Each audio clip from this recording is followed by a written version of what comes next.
बहुत 5 मिनट समय अच्छी काना करबा बो तुम्हें बड़ा गीत गाओ मु मैजिक देखो मैजिक देखे बैठ के सुनता हां वो समय सर्प 5 मिनट समय तो तोर खेल देखा हम तोर गीत पते गाउ छो चलो चलो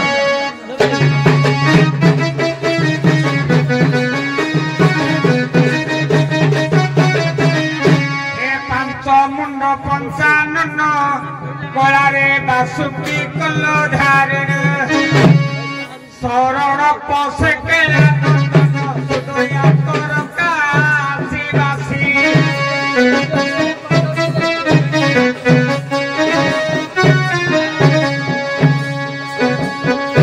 माम करणे जणाए दुखी केला करे मुंडासी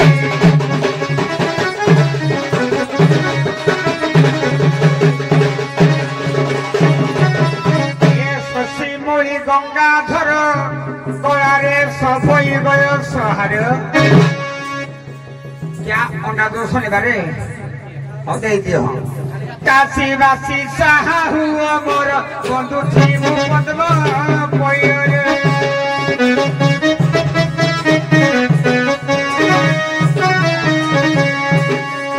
जनाए तब पयर बंधु थी मु पद्म पयरे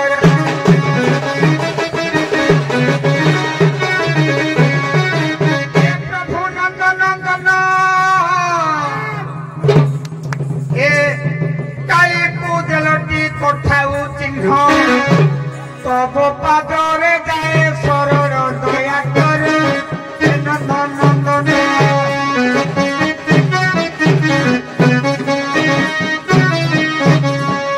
मारे पशुची मुहि शरण दया कर नंदने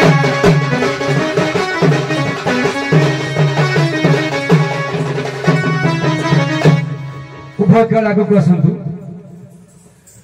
कण टिके फेरे आंतु कोरोना आसलानी ना कोरोना डेब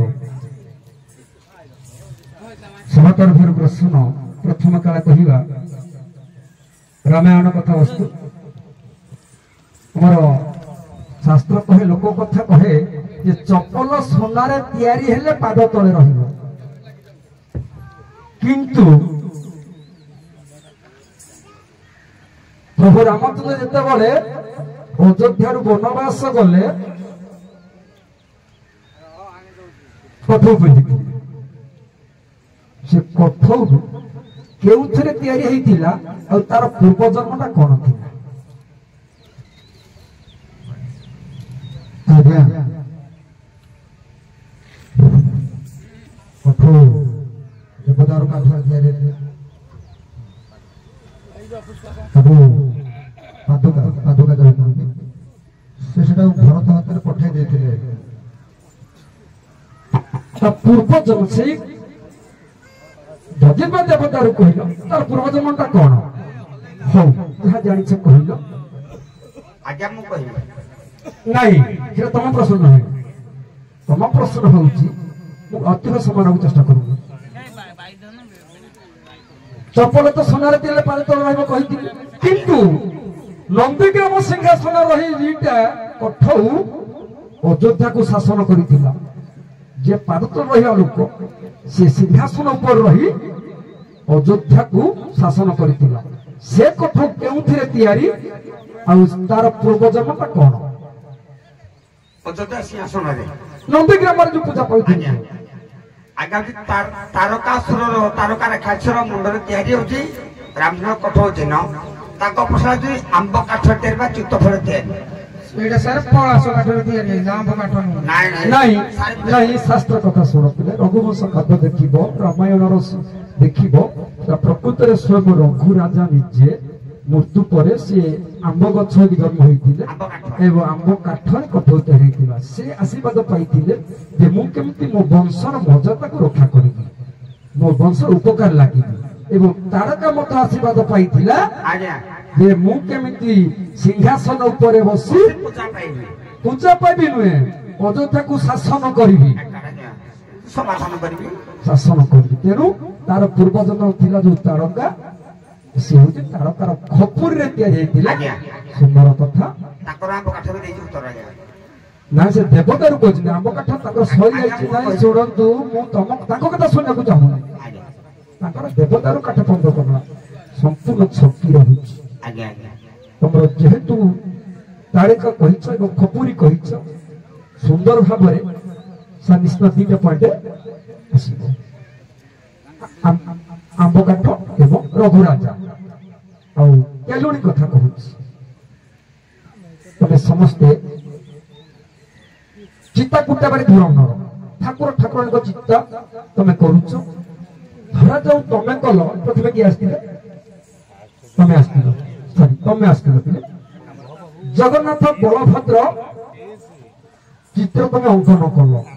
ନା ନାଇଁ ଜଗନ୍ନାଥଙ୍କ ଦେହରେ କଳା ରଙ୍ଗ ଦେଲ ବଳଭଦ୍ରଙ୍କ ଦେହରେ ଧଳା ରଙ୍ଗ ଦେଲ କଣ ପାଇଁ କାହିଁ ବଳଭଦ୍ରଙ୍କ ଦେହରେ କଳା ରଙ୍ଗଟା ଦେଲନି ତେଣୁ କାହିଁକି ତାଙ୍କୁ ଜବରଦସ୍ତ କଳା ଦଉଛ ତାଙ୍କୁ କାହିଁକି ଜବରଦସ୍ତ ଧଳା ଦଉଛ ଆଜ୍ଞା ଯେହେତୁ ବଳଭଦ୍ର ହଉଛି ଜୀବର ପ୍ରତୀକ ସେଥିଲାଗି ତାଙ୍କୁ ହିଁ ଧଳା ରଙ୍ଗଟା ଦିଆଗଲା ସୁନ୍ଦର କଥା ଠିକ କି ଭୁଲ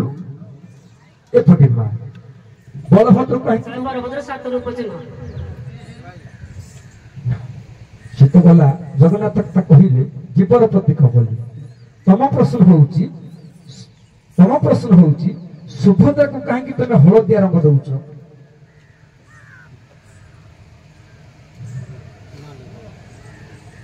ସେ ହଳଦୀ ବସ୍ତ୍ର ସୁଭଦ୍ରା ପିନ୍ଧିବାର ତାକୁ ହଳଦୀ ବସ୍ତ୍ର କଣ ପିନ୍ଧନ୍ତି ସେଇଟା କଥା କାରଣ ସେଇ ହଳଦୀ ରଙ୍ଗ ବସ୍ତ୍ର ହଳଦିଆ ରଙ୍ଗରେ କରୁଛ ନା କାହିଁ ତମେ ଅନ୍ୟ ରଙ୍ଗରେ ଦେଲନି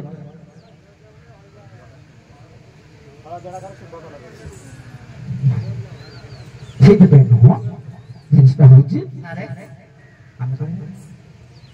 ତମ ପ୍ରଶ୍ନ ଉତ୍ତର ତମେ କହିଛ ତାଙ୍କ ପ୍ରଶ୍ନ ଉତ୍ତର ସିଏ କହିଲେ ଆଉ କଣ କହିବା ଦରକାର ଅଧିକ ସମୟ ମୁଁ ନେବିନି ଏତେ ତର୍ମାଡ଼କୁ ଯାଉନି ଜୀବର ପ୍ରତୀକ ହଉଛନ୍ତି ବଳଭଦ୍ର ତେଣୁ ପ୍ରଥମ ମାସରେ ଯେ ହଇଲା ଧବଳ ବର୍ଣ୍ଣ ଯଶୋବତ ଦାସଙ୍କର ଲେଖା ଧଳା ରଙ୍ଗ ସେଇଥିପାଇଁ ଦେଉଛ ତମ ଉତ୍ତର ମା ଭୁଲ ହଳଦୀ ରଙ୍ଗ କାହିଁକି ଦେଉଛ ନା ସୁଭଦ୍ରା ହେଉଛନ୍ତି ମାୟା ରଙ୍ଗଟା ହଉଛି ହଳଦିଆ ନଭେ ଦେଶ ନ ବିଦ୍ୟୁତ କହିଆ ନା ନାଇଁ ନଭେ ଦେଶ ନ ବିଦ୍ୟୁତ କହିଆ ନାରୀ ବହିନେ ବିଷ୍ଣୁ ମାୟା ନାରୀଙ୍କ ମାୟା ବହି ପ୍ରାଣୀ ବ୍ରହ୍ମାଣ୍ଡ ନ ଜାଣିଲେ ପ୍ରାଣୀ କେତେ ପ୍ରମାଣ ଅଛି ହଳଦିଆ ମାୟା ରଙ୍ଗ ବୋଲି ସାର୍ ମୁଁ କଣ କହୁଥିଲି କି ଆଉ କିଛି କହିବା ଦରକାର ନାହିଁ ଆମକୁ ସେପଟୁ ଦେଖ ତାତି ଆସିଲାଣି ନାଇଁ ଉପରେ ପକା କଳାକାର କହିଲେ କାଳେ ଆପଣ ହାଫ ପାଟ ଦେବେ ସେଇଥିପାଇଁ ଦିଏ ତ ହଉନି ତ ମୁଁ ଦେବ କଣ ପାଇଁ ଆରମ୍ଭ ଏଇ କଥା କହିଥାନ୍ତି ଆପଣ ଶିବ ବି କହୁଥିଲେ ଦେଇଥିଲେ ନା ଆପଣ କିଏ କହିଲେ ଯେ ନାଇଁ ସେମିତି ଆମର ଏବେ ହେଇନି ଆରମ୍ଭରୁ ହେଇନି ଏବେ ହଉନି ତେଣୁ ଏପଟେ ନିଶ୍ଚିତ ଭାବରେ ଉତ୍ତର ପାଇ ଦେଇଛନ୍ତି ଏପଟେ କେଳା ଦେଇନାହାନ୍ତି କେଲୁଣି ଦେଲ ଏପଟେ ଦେଇନାହାନ୍ତି ଯାଆନ୍ତୁ ବାଇଧନ ଆସନ୍ତୁ